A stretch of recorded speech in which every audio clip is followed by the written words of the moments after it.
Hello, my name is Randy Ripke. I'm the developer of TASbillerCloud. Today I'd like to go over a few features that are relatively new over the past 2 or 3 updates that often when I'm logging into your systems to help out, I see aren't being used. And I'd like to maybe give you some background on how to implement these and put them to use for your experience with TASbillerCloud. First of all, payment methods more directly toward ACH handling. So if you're not doing ACH, this may not apply to you a whole lot, but if you're not doing ACH, you should probably think about it. I've included ACH now for my answering services as well as for my TASbiller customers, and I've seen my credit card fees go down dramatically year over year. So something to definitely think about. The first step is to go into File Maintenance under Miscellaneous, and on this last tab here for Payment Methods, most of you are going to see the default payment methods here. Now at the time when TASbillerCloud was first introduced, we really didn't have ACH available. So those that were doing ACH were doing it manually. So now you have the ability to actually include ACH transactions with your batch payment processing, or the client can choose ACH when they use the Pay Now button link on their email invoice. Now the first thing to do is, now this one has auto credit card already, so we're going to make another one that says auto ACH. And what this means is for automatic payment processing or batch processing, it's going to give you separate totals for the ACH transactions versus the credit card transactions. Now, why is that important? First of all, when you're doing your batches at the end of the day, like I get mine around 7 o'clock at night from Paya, I'm using Sage, it'll give me a separate batch total for my credit card sales versus my ACH sales, so I can audit them much more easily. Also, the credit card money that's posted, I know I can expect that in a couple of days, whereas the ACH takes a couple of days longer, so I can kind of budget my cash flow a little bit easier. Now, the other opportunity is on online payments, and that's when the client uses the Pay Now button. So we're going to specify on auto payment, we're going to add on this one credit card, because this is the one that's already being used out there. We're just going to leave it as is, just adding the word credit card to it. Now we're going to make another one, a new one, for online payments for ACH, and add that. So now we have the two new possibilities, which are batch processing using ACH and online payment using ACH. Step 2 to utilize this is to go into File Maintenance for Company Setup, and on the Payment Processing tab, notice these two over here are blank. So these two for payment method for online transactions with credit card are already set, and automatic transactions, batch processing is already set. So now we're going to do the ACH equivalents. So an online ACH transaction is going to be this type, and a auto ACH is this one right here. And save, and now we're good to go. Now what will that do for me? So let's go to the reports menu and see how this works. So in popular reports, payment credit summary, here's my payment report for today. And now it's showing me that these two accounts paid by auto ACH or batch processing ACH. This person paid by credit card on auto pay. These two checks came in. These two people paid online using ACH, and this person paid online with a credit card. So now I have all of my totals and subtotals I need for reconciling my batch reports at the end of the day. The next thing I'd like to talk about is last year comparison when you're doing billing. So if you go into your billing menu and you see that you have well over a year's worth of data in here, quite often I'm seeing where the last year isn't selected. Meaning if you look into, say, period 12 here, what's wrong with this picture? It's missing right here. This has to be set manually because there are so many different variations of billing cycles and 28-day and monthly and different processing on different days of the week and what have you. I can't always, I can automate the previous period, but I can't automate the last period or the same period last year. So last year, so we're looking at the 2023 period 12. So last year's period would be 2022 period 12. So on this drop down here, we're going to scroll down and find 2022 period 12 and select it and save. And what this does for me on the posting menu, now this button is available. It wasn't highlighted before. So now I can look at, okay, I'm down $20,000 over last month. I can now look at a last year comparison and see where I'm up 10,000 over last year. Just at the click of a button. And again, we have the magnification view available, which is nice. You can make this bigger and see what's going on and see who went up and down the most and who changed the most and all that kind of good stuff. So lots of neat tools for us. And this last year comparison is very important. That's one of the first things I look at. First I'm looking to see, what was I up or down over last month? I pretty much know that already based on traffic. But then looking at last year, it's nice to see I'm up over last year. So please set that. It's just it's a very easy thing to do. And then be sure that once you've set it here where you're using it, make sure on future periods, like this is now 2023 period 13, make sure you set it here going forward. So 2022 period 13. So now we're ready to go. Once you set this, it will then advance automatically. It's just a one-time set and your job is done. Thank you. All right, so the last thing has to do with credit card decline notices and balance forward cover letters. These are both notice templates, which I'm not seeing a whole lot of usage on. Brand new feature, requires a little bit of setup. I'll be happy to help you if this doesn't make sense, but let me walk you through it. It's really not that hard, and you really should get familiar with some of these features. So first of all, this folder down here, I know probably very few of you ever go into it. And you really should, because this has some updated materials in it from time to time.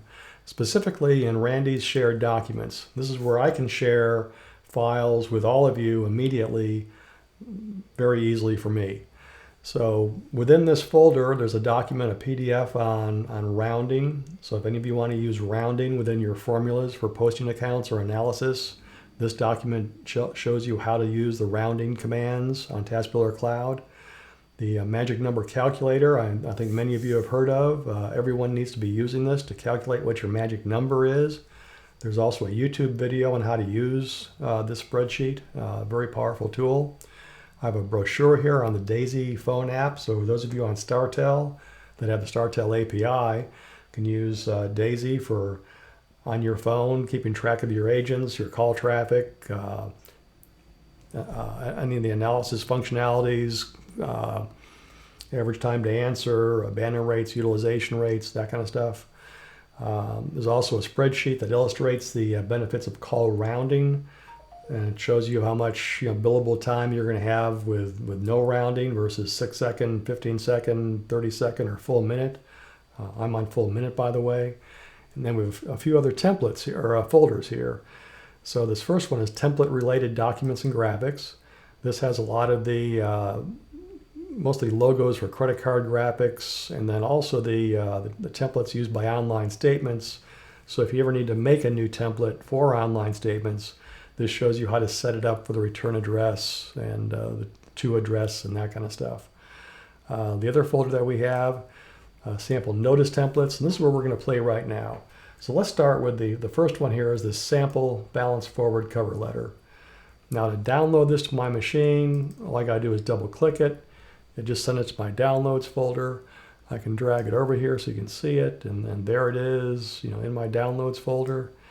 And then I can go into the utilities menu, notice distribution, onto my templates area.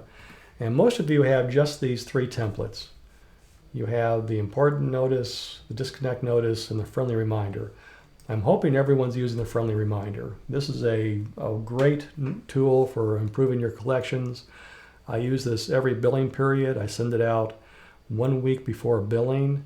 It goes out to everybody that has a balance. And the nice thing about the friendly reminder is it goes out without an attachment, whereas your email invoice has the invoice attached to it as a PDF. Now, I've had some people contact me recently about emails not going through. And I said, well, have you tried the friendly reminder? Because there's no attachment with this. A lot of the new spamware filters that our clients are using are blocking emails that have attachments from unknown sources. So this friendly reminder may get through to your client's email, whereas your invoice might not. And if this gets through and the invoice isn't, then there's your answer. The only difference is the attachment of that PDF invoice. In that case, they need to have their IT department change the settings for your from address to accept emails with attachments from TASbillerCloud.com. So this is the friendly reminder template.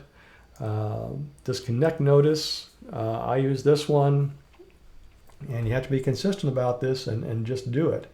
When someone's not paying you on time, they're not a good client. I don't care how big a dollar amount is. If they don't pay you, you're providing free answering service. Turn them off and you'll get their attention right away. You'll also know right away if they have any intention of paying you.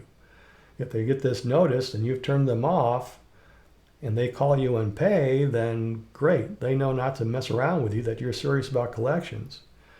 If you just let them go on and on without paying, they're going to take advantage of you. So send this notice out. This is an important tool. Now in this same area, we're now going to import a template, and we're going to select it from our downloads. And there's our sample balance forward cover letter. And we're going to process the import. So now in our imports area is this sample balance forward cover letter, and it's telling you that it came in via the import. Now what I would do first thing is edit this and take out the word sample and just have it say balance forward cover letter, and you can make the word import go away and save, of course. And this is where you would edit the header and select a logo to go in there for your company. I'm just going to select my generic globe and insert that, and that looks good. We're going to save it. This is the actual wording I use on my cover letter that goes out with my balance forward emails, and I'll show you what those are in just a second. So it says, attached is a detailed accounting of every invoice and credit issued to your account and every payment received in chronological order. If you have any questions, give us a call. This also has the Pay Now button. It has a list of all the unpaid invoices. So a lot of helpful information just right here, much like the friendly reminder. Now where this gets implemented is back in customer maintenance. And if you go to any customer, on the invoice payments tab, we have a balance forward tab here. And this is showing in chronological order all of the payments and credits, for that account, since inception. Most of you are familiar with exporting this to an XLS file. You can then attach that to an email and send it to the client. Well, now we have a much easier way of doing this. You click on one button to send an email, choose the balance forward cover letter, and plug in the email address and click send. Now to make this default, you can go into File Maintenance for Company Setup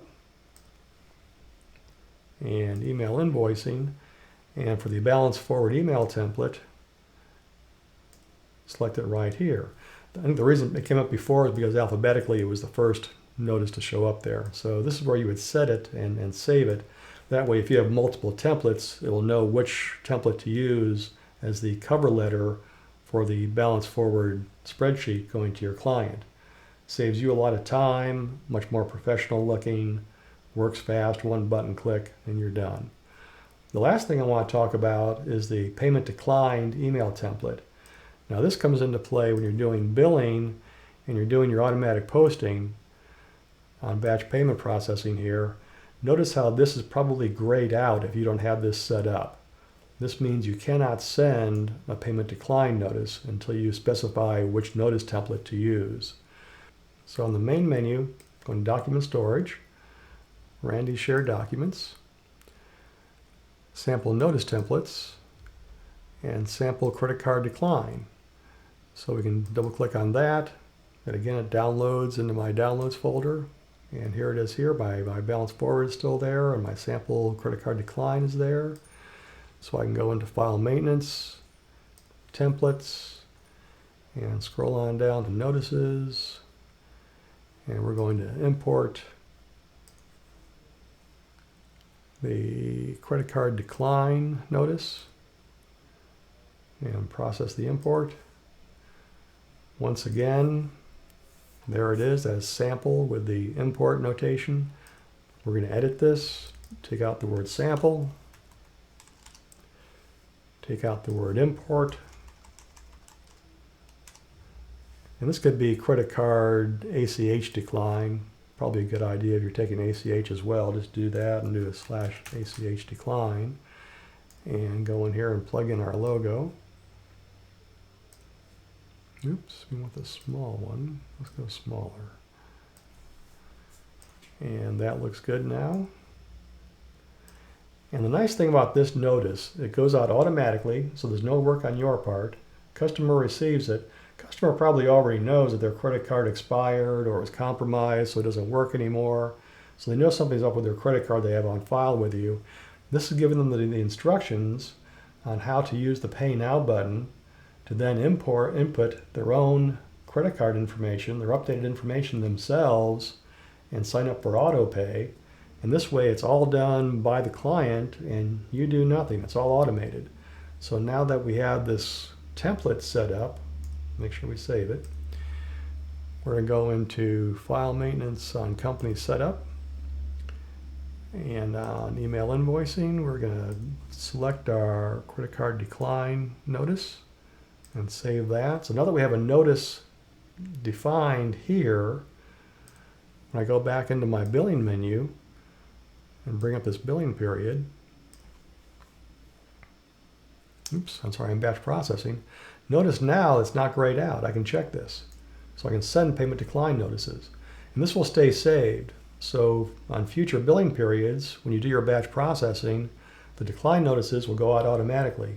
Clients will receive them, update their card information, all automated, pay you on time, you get paid faster.